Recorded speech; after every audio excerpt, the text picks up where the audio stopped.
আসসালামু আলাইকুম প্রিয় ভাই এবং বোনেরা, আজকের ভিডিওতে আমরা জানব গাজওয়াতুল হিন্দ ভারতীয় উপমহাদেশের মধ্যে সংগঠিত হলেও এটি কিভাবে পুরো বিশ্বে প্রভাব ফেলবে। আসুন বেশি কথা না বলে ভিডিও শুরু করা যাক। আমরা গাজওয়াতুল হিন্দ সম্পর্কিত আগের ভিডিওতে বলেছিলাম যে গাজওয়াতুল হিন্দ হবে ভারতীয় উপমহাদেশের মধ্যে, এবং আমরা আরও বলেছিলাম যে এই যুদ্ধ পুরা বিশ্বের প্রায় 2 ভাগ মানুষ মারা যাবে। তো প্রিয় ভাই এবং বোনেরা, এসব বিষয়ে সম্পূর্ণভাবে জানতে হলে এই ভিডিওটি না টেনে সম্পূর্ণ ভিডিওটি মনোযোগ সহকারে দেখুন।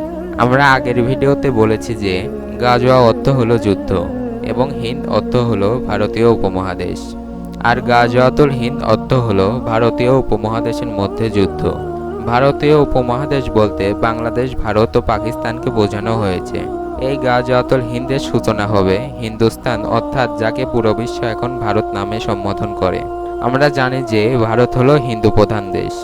এই দেশের মধ্যে যারা মুসলিম ধর্ম পালন করে তাদেরকে হিন্দুরা নানাভাবে অত্যাচার করে, এবং আমরা লক্ষ্য করলেই দেখতে পাবো যে ইন্ডিয়ার কোনো সরকার কিংবা কোনো মন্ত্রী চায় না যে ভারতীয় মুসলিম ধর্মের লোকেরা বসবাস করুক।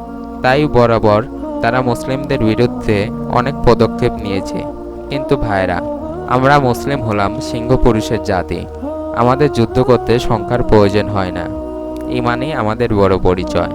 গুগলের হিসাব মতে ভারতের মোট জনসংখ্যা হলো 144 কোটি। এর মধ্যে 44 কোটি কিংবা তারও কম সংখ্যক হলো মুসলিম, এবং বাকি 100 কোটি হলো হিন্দু। কিন্তু ভারতের অভ্যন্তরীণ কোনো বিদ্রোহই মুসলিমরা হার মানেনি, এবং ভবিষ্যতেও হবে না ইনশাআল্লাহ।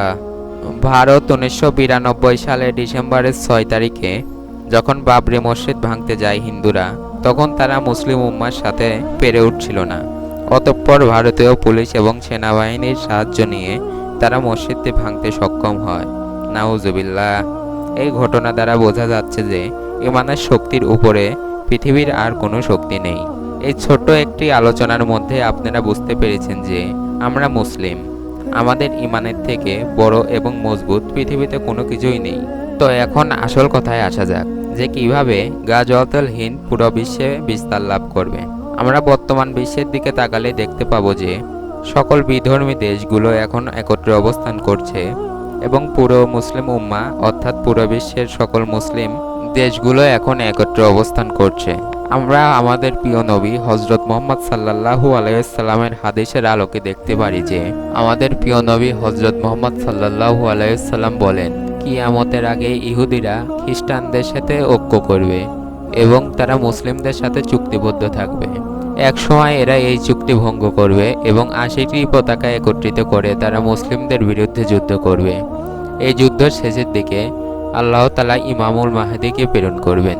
এই যুদ্ধের প্রথম দিকে ছেলেখেলা হলেও দিন দিন এটি ভয়াবহ রূপে প্রকাশ পাবে, ফলে পুরো বিশ্বের প্রায় 2 লোকই মারা যাবে। ভাইরা, কিছুদিন আগেও আমাদের পাকিস্তানের সাথে সম্পর্ক ভালো ছিল না। এর কারণ একটাই, স্বৈরাচারী শাসক হাসিনা ইন্ডিয়ার চাওয়ালার সাথে একমত হয়ে বন্ধুত্ব পাতিয়ে রেখেছিল। কিন্তু ভারত আমাদের সাথে সবসময় সুযোগের সদ্ব্যবহারই করেছে এবং পাকিস্তানের বিরুদ্ধে নিয়ে যেতে চেয়েছিল। কিন্তু জালিম হাসিনার দেশ থেকে পালানোর পর হতে আমাদের পাকিস্তানের সাথে একটি বন্ধুত্বপূর্ণ সম্পর্ক অব্যাহত আছে। আশা করা যায় এই সম্পর্ক কিয়ামত পর্যন্ত অব্যাহত থাকবে ইনশাআল্লাহ। যখন গাজওয়াতুল হিন্দের সূচনা হবে তখন পুরো ভারতীয় উপমহাদেশের মুসলিম উম্মা একত্রিত হয়ে নাস্তিকদের বিরুদ্ধে লড়াই করবে।